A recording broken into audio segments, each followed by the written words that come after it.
Familia de TVN Panamá, para mí es todo un placer estar junto a una persona tan importante y especial como lo es el doctor Julio Bárbaro, escritor, pensador, profesor, político argentino y amigo de Jorge Mario Bergoglio, el Papa Francisco. Ante todo, lamento muchísimo la pérdida de nuestro Santo Padre. Sí, gracias. Yo tuve ocasión de despedirme de él el 14 de noviembre último. Él me mandaba varios mensajes, ¿por qué no viene? ¿Por qué no viene? Le decían mis amigos y tomé conciencia que algo tenía sabor a despedida. Y fui con mi hija, yo he perdido vista y bueno, pero fui y estuve como siempre una hora, siempre me dio una hora, que es una barbaridad de tiempo. Y siempre a mí me daba culpa, como me va a dar una hora con todo lo que tiene que hacer. Bueno, y siempre insistía en que me quede una hora. Cuando me quería ir me decía, ¿usted tiene otras obligaciones? ¿Cómo se conoció con Jorge Mario Bergoglio? ¿Cómo nació esa amistad? Más o menos Yo entro cuándo. a los jesuitas a conocer los jesuitas en el 61, cuando tenía 19 años, 20 años, en el 62. A los 20 años entro a estudiar ciencia política en El Salvador. Yo era taxista, era un hombre, mi padre era obrero, y voy a la universidad y me hago de los grupos más católicos. Había otro teólogo, Jacinto Lucy, que era el que más nos enganchaba, y él era cura y después es provincial jesuita, y ahí ya entra un debate y pelea, y después toma El Salvador, que es donde yo me recibí, y se lo entrega a los laicos, y ahí yo tuve una pelea, pero una pelea. Yo llegué a entender que él no quería la universidad, no quería a los curas enseñando, sino abrazado a los pobres. Tardé en asumir eso. Y bueno, me había peleado, me mandó dos largas cartas, que ahora le estoy buscando, me cuesta encontrarlas, pero bueno, es después de, en su momento, cuando asumió y me buscaban los medios europeos, yo las tenía, nunca quise que se lean, porque son personales y lo personal, bueno, ahora después de que ya no está.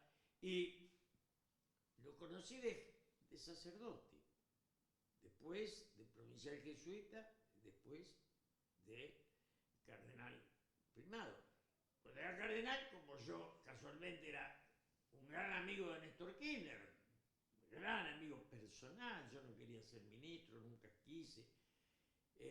Nunca me importó porque la Argentina no tiene políticos de envergadura, en la política argentina hay que obedecer.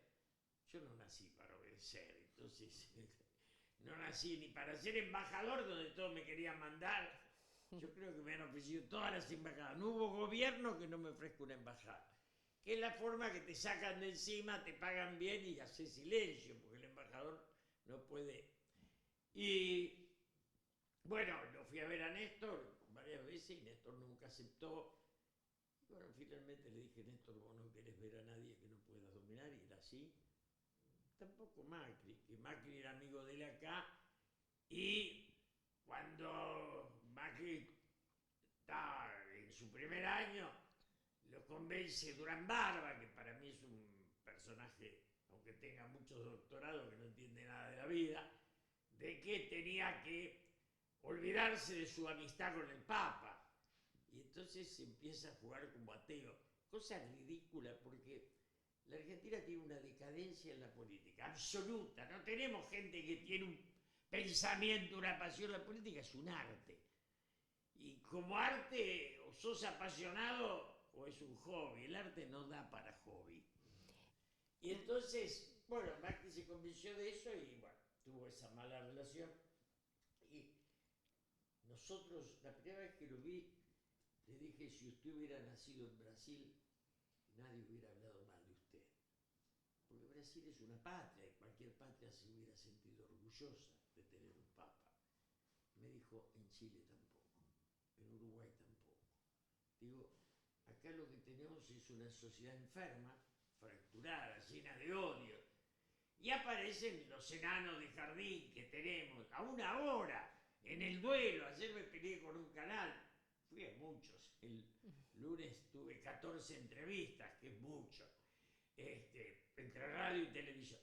Pero con uno me enojé porque hay un personaje que pagan los bancos, que es un Loris Sanata, que es antipapa, pero antipapa porque le pagan, yo sé perfectamente cómo es, pero no es Humberto Eco, es un personaje que apenas escribe. Alguna vez mandó una carta de odio, pero ayer lo ponía. Entonces yo llamé y dije, señores, una cosa es la libertad de prensa y otra la libertad de ofensa. No podés traer al imbécil que habla mal del Papa el día del duelo. Totalmente. ¿Qué Me opina negué a usted? ir a ese diario importante que es La Nación, yo lo escucho porque no veo. Creo que también fue el diario de la dictadura, no hay casualidad, es el diario de los bancos. Tiene algunos personajes maravillosos, escritores dignos, pero en el medio los bancos ponen plata, entonces tiene que... El Papa fue el humanismo contra el consumismo, el que enfrentó al consumismo. Y eso era contra esto que estamos haciendo ahora, que es un país donde la inversión productiva da pérdida, la inversión en los bancos da ganancia. O sea, cuando lo improductivo es más rentable que lo productivo, eso se llama decadencia. Usted siempre ha dicho que el Papa Francisco era muy coherente con lo que decía, hacía, Claro, expresaba y claro, mostraba. sí. Austeridad, Pero siempre reitero sencillez, esto que dijo humildad. $90 de herencia en Maravilloso. Desde alguna anécdota, alguna memoria que guarde muy especial, donde obviamente demuestra esto. Mis charlas con él son horas y horas. Hay algo que siempre se marcó. A él nunca le molestó que hablen mal de él. Normalmente a los que hablaban mal de él los llamaba para charlar. Él amó la crítica. Y yo lo hinchaba porque soy divorciado, era católico, pero cura del tercer mundo, el divorcio, y divorciado no podías entrar a la iglesia. Y yo decía una cosa, cuando éramos amigos, decía santidad, si yo mato a mi mujer, a mi ex mujer, la iglesia me perdona, pero si no la mato no puedo comulgar. Usted me incita a que la asesine. Entonces, pero era como una chanza sobre un tema que era muy serio, que la iglesia, él cuando llega al poder, incorpora a los divorciados, a todas las sexualidades, digamos, abre la iglesia a la humanidad. Su abrazo con las otras religiones. El padre de un amigo mío volvió y le dijo, hijo, cuando vi al cardenal en la sinagoga me di cuenta que había una esperanza de encuentro, de acercamiento. Todo eso, rezar en el muro de los lamentos con un maometano y un rabino. Los cuentos entre él y yo eran infinitos y la mayoría privados, qué sé yo. Sé que son privados. La primera gente se había peleado con un sacerdote, que era muy amigo mío. Y la segunda vez que lo veo, le digo, escúcheme, a fulano lo perdonó y él hizo silencio. Entonces le digo, santidad, si usted no perdona a sus enemigos, yo estoy libre de hacer cualquier metida de pata en la vida. Soy un simple peligre. No cuento el final. Bueno, lo perdoné, pero me dice, bueno, y le pone un pero. Era muy, muy sutil. Y después, esto que digo, su conocimiento de Borges, él lo conoce. Y nuestro encuentro era muy profundo sobre Marechal. Hay un libro del cual yo soy admirador, Megáfono en la guerra. No porque sea su mejor literatura, la en Buenos Aires es superior, pero sí porque es la descripción de la identidad nacional. Los argentinos tenemos un problema profundo con la identidad. Porque hay en Sarmiento, civilización y barbarie, hay una fractura. La barbarie son los pobres. Entonces, claro, es una sociedad fracturada. Y vos escuchás personajes muy menores que hoy están imponiéndose y que te plantean la privatización, la disolución del Estado, como si algún lugar la selva haya cobijado al hombre mejor que los gobiernos. Es una payasada. Entonces, la corrupción existe, pero yo siempre digo, ni la prostitución mató al amor, ni la corrupción podrá matar a la política. Uf, qué palabras tan fuertes e importantes que marcan. Me gustaría saber si usted notó alguna diferencia del Jorge Mario Bergoglio que se marchó de la Argentina en 2013 para ese cónclave con el que asumió su pontificado, San Francisco de Asís.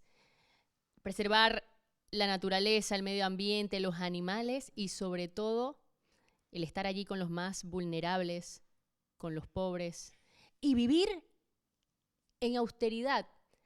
Ahí diciendo, aprovechó y dijo, me voy para Santa Marta, Casa Santa Marta en lugar del Palacio Apostólico. Y ahora, con su funeral y con todas las medidas que se han tomado con este rito funerario que ha modificado, él dijo, no 3 ataúdes como los demás, un solo cajón y ser enterrado, entonces sepultado en Santa María la Mayor, que fuera el Vaticano. Siendo cardenal, se lo encontraba en el subte, viajaba en subte y en colectivo. Son infinitos los que lo vieron y lo encontraron y lo saludaron en esa situación. Iba a los encuentros y llegaba antes para saludar a todos. Pero cuando yo fui a Roma y le pregunté, ¿cómo se siente acá? Me dijo, soy feliz. ¿Sabe lo que es no tener a nadie arriba? Solo Dios, pero no ser delegado de. Y eso era el poder de hacer, me estaba diciendo, tengo el poder de hacer la iglesia. Después me dice, acá tengo mucho conflicto con los conservadores. Digo, mire, a mí me educaron los jesuitas y me enseñaron que el conflicto es la única forma de crecimiento. Así que no me la venda a mí, hablemos de otra cosa. Dígame algo, por aquí yo estoy viendo estas cajitas rojas. Son rosarios que él me regalaba cada vez que iba. ¿Fueron 7 visitas? 7 visitas de 1 hora, 7 horas me dio de papa. Me hubiera dado más, ¿eh? Yo, primero, no me sobra la plata para viajar, pero segunda, siempre que estuve en Roma me recibió. Y por él amo Roma. Un detalle, yo conocí Roma cuando era una ciudad más pobre que Buenos Aires. O sea, hubo una Argentina, no 120 años como dice Milei, hubo una Argentina. Yo nací en un país realmente integrado. Nunca hubo una Argentina rica. El cuento de la Argentina rica, hubo un país con ricos que hacían palacios, pero la gente era pobre. El mejor país lo hicieron. Eso sin querer Perón, pero también lo tuvieron los militares, Frondizi, Ilia. Es un ciclo, no hay que cerrarlo al peronismo, es un ciclo histórico, que es el desarrollo industrial, que nunca fue el agro nunca le dio para tanto. Claro.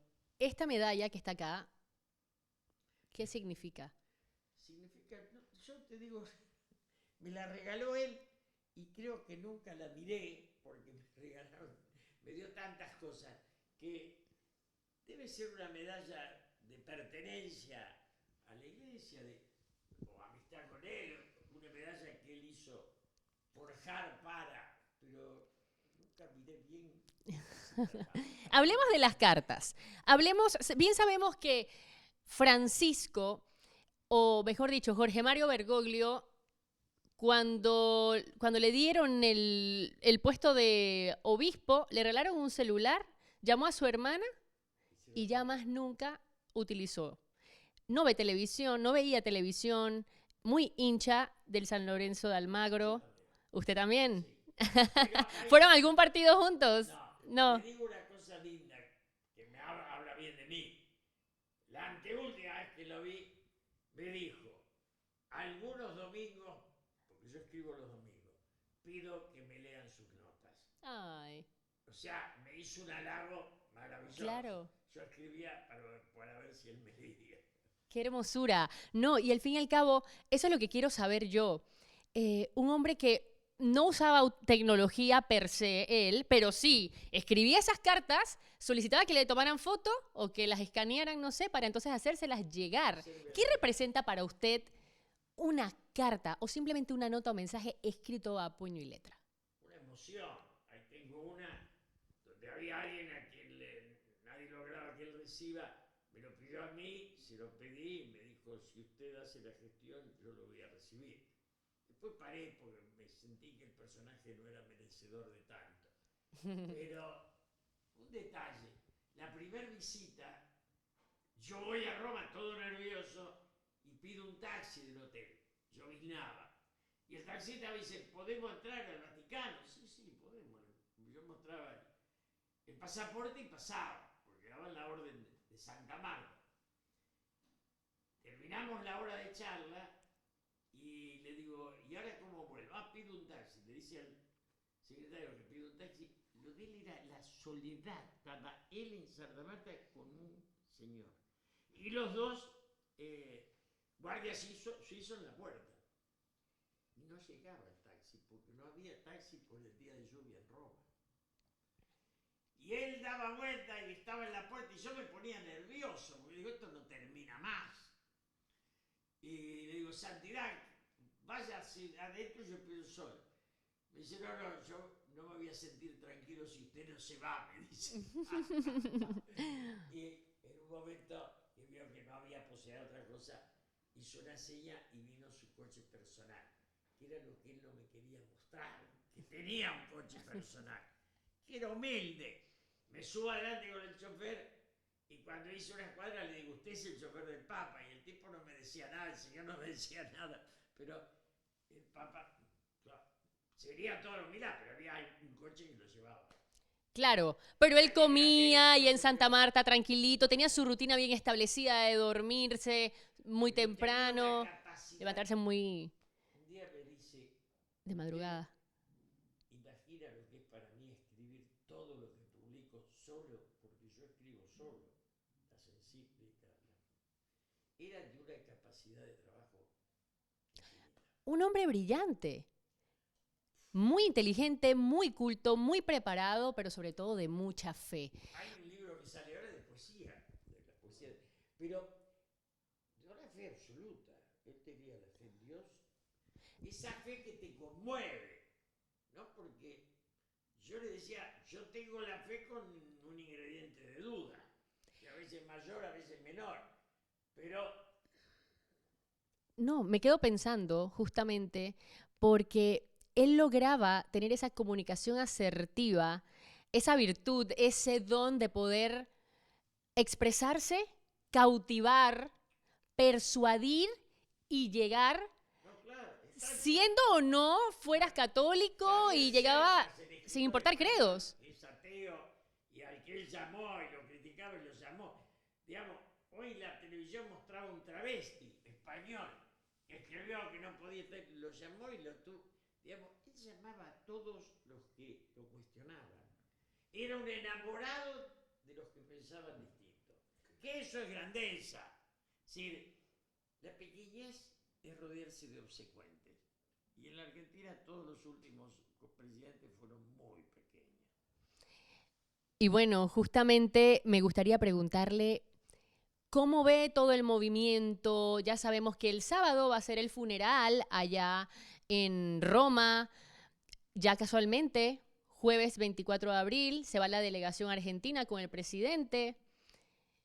¿Y cómo ve el movimiento, el ambiente, el entorno aquí en Buenos Aires, Argentina, con sus compatriotas, con los paisanos de Jorge Mario Bergoglio, con aquellos que lograron conocerlo, verlo, ya sea en el colectivo, en el subte, comprando periódico, en algún partido, comiendo una pizza, lo que fuera? ¿Cómo ve a la Argentina? ¿Cómo es la perspectiva del dolor Tiene por que la ver, partida? yo veo y lo escucho, que la dimensión en el mundo les abrió los ojos a cantidad de argentinos a los que el Papa les quedaba grande. O sea, gente que no sabía, el Papa, porque acá hay una estupidez que se... Entonces, vieron que iban los presidentes, que iban los reyes, y ahí se dieron cuenta que había un argentino que trascendía. Y lo que es increíble, que le demos al mundo un pacificador, nosotros, que no podemos vivir sin cultivar los odios. ¿Usted cómo se enteró del fallecimiento de Francisco? A las 6:15 de la mañana me llamó un amigo judío, Gabriel Levina, un periodista importante. Pero me entraron a llamar los periodistas para avisarme porque todos sabían de mi cariño con él. Él había estado hospitalizado, había estado muy No, mal, le sí, dieron de alta. ¿Tuvo comunicación en ese entonces? No, yo nunca tuve otra comunicación que la personal. Y yo le dije a mi hija, cuando salimos, ya lo conté, esta es mi despedida. Él sabía que se iba, yo también sé que me voy. Una cosa que no le dije es, el día anterior a su fallecimiento, yo estaba sentado acá viendo televisión y me agarró una cosa brutal de angustia, que pensé que quizás me llevaba a este mundo, la vida se me acababa. Y me di cuenta que no era la mía. Y me fui a dormir, me costaba dormir. O sea, siento que había una percepción de esa tragedia, que eso existe como realidad, está estudiado, no es una... Pero había una despedida de ese hombre de todos los que estábamos ligados a él por la fe, por la humildad, por el deseo de hacer un mundo solidario. La solidaridad para él era clave. Los curas villeros, la iglesia de los pobres. Algún estúpido acá le dicen el pobrismo. Vos lo mirás y decís, no, el riquismo. Vos te hiciste rico y te molestan los pobres. O lo que dicen populismo. El populismo es un término que habla de la degradación de lo popular. Popular es aquello que se inserta en el pueblo y es permanente. Y el Santo Padre tiene un peso que no se va a ir de la historia, sino que va a quedar, porque se expande. Es una iglesia. Yo veo la iglesia de la otra cuadra y se lo decía la última vez que lo vi. Las iglesias empezaron a tener más gente desde que él es papa, a tener más expansión. Y acá había un ateísmo agresivo, un ateísmo que era el ateísmo bancario, porque son los que no aman la trascendencia, sino el becerro de oro. No es casual. Vos podés ser creyente o ateo. Lo que no podés es sentirte superior por estar en uno de esos dos lugares. Usted es una persona muy creyente, es católica, creció de esa manera, fue criado de esa manera, practicante. En un mundo de tanta prisa, en el siglo que estamos, donde todo es instantáneo, donde lo bueno es malo y lo malo es bueno, porque así es como lo estamos notando y así es como le quieren dar valor a cosas que en realidad no lo tienen y viceversa. ¿Qué nos puede decir usted del legado de Francisco y de lo que nos espera con este panorama del cónclave que se avecina? Yo el cónclave me creo perfectamente que va a continuar su línea. Él era demasiado inteligente y tuvo muchos años. Nombró el 70% de los cardenales que participan, punto. No era de equivocarse en nada, en nada. Y además creo que si queda un pedacito en Estados Unidos, que yo, digamos, respeté como sociedad y hoy me duele porque la siento en decadencia. Como una sociedad que se pone a la defensiva pues se está cayendo. Está perdiendo su lugar, como antes lo perdió Inglaterra o Francia. Yo, lo que deja él es, primero, que tengamos presente que la vida es pasajera, importante. Porque cuando vos asumís la muerte, cambiás la forma de pararte en la vida. Segundo, que de la vida hay que estar enamorado hasta el final. ¿No? Yo no veo mucho, pero Dios me dio la vida a los 83 años, digo, gracias, la disfruto. en lo que puedo disfrutar. Pero él dio sabiduría y solidaridad. Es el más grande humanista de este siglo. Humanista en el sentido ese, de amar al hombre por encima de los bienes y las cosas. De amar la vida por encima del consumo. De cuidar la ecología, cuidar nuestro mundo. Todo su mensaje fue trascendente. Y creo que el unir las religiones es lo más importante que hizo. Porque entonces están los que creen en la trascendencia y van a pelear por la dignidad del hombre, y los que creen en que esto no, la vida es un sinsentido, y van a pelear por la riqueza por encima de la dignidad. Y se van a enriquecer a costa de empobrecer al otro, porque toda concentración económica está basada en la miseria de los demás.